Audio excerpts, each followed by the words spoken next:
Depuis le matin, ce qu'on est en train de faire, c'est la sensibilisation. D'abord, c'est ce qui prime sur les consultations de masse en général, parce que traiter devient compliqué dans ces cas, parce qu'il faudra un suivi. Pour le moment, c'est des sensibilisations que nous faisons sur les pathologies chroniques comme le diabète, l'hypertension artérielle. En même temps, on en profite pour faire le dépistage chez les personnes âgées. Hormis cela, il y a la consultation qui se fait. On a une consultation consultation générale homme, consultation générale femme et la consultation en pédiatrie.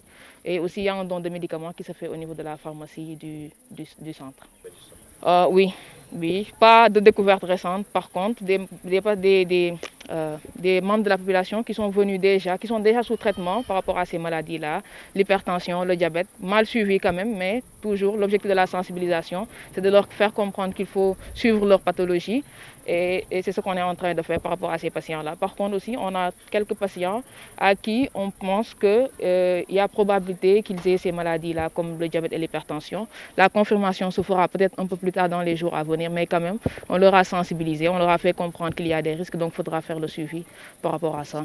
C'est efficace parce que la sensibilisation qui prime. Parce que, bon, pour le moment, je pense que la santé va beaucoup plus vers la sensibilisation que vers le traitement des maladies. Mieux vaut ne pas arriver aux maladies. Je pense que c'est ça le nouveau challenge de la santé, c'est de sensibiliser les gens, la population à ce qu'ils n'arrivent pas à avoir des maladies chroniques qui, de nos jours, par contre, dans nos contextes maintenant, on est beaucoup plus confronté à des maladies chroniques comme l'hypertension, le diabète, qui n'étaient pas des maladies, bon, je ne dirais pas africaines, mais quand même, qui n'étaient pas des maladies de notre communauté. Mais malheureusement, maintenant, depuis quelques dizaines d'années, on commence à noter que nos populations souffrent de maladies chroniques. Donc là, le challenge, c'est de sensibiliser les gens à ne pas arriver à ce stade, surtout au niveau de l'alimentation, au niveau des activités à faire et surtout aussi sensibiliser les patients sur les médicaments à prendre et à ne pas prendre.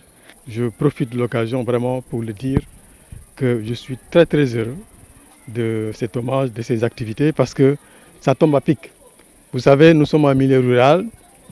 En matière de santé, il y a un adage qui dit il vaut mieux prévenir que guérir. Et pour prévenir, il faut sensibiliser, notamment sur les maladies endémiques. Ils ont parlé d'hypertension, ils ont parlé de diabète et tant d'autres. Or, vous savez très bien qu'en milieu rural, les populations ont un problème pour accéder évidemment aux services de santé.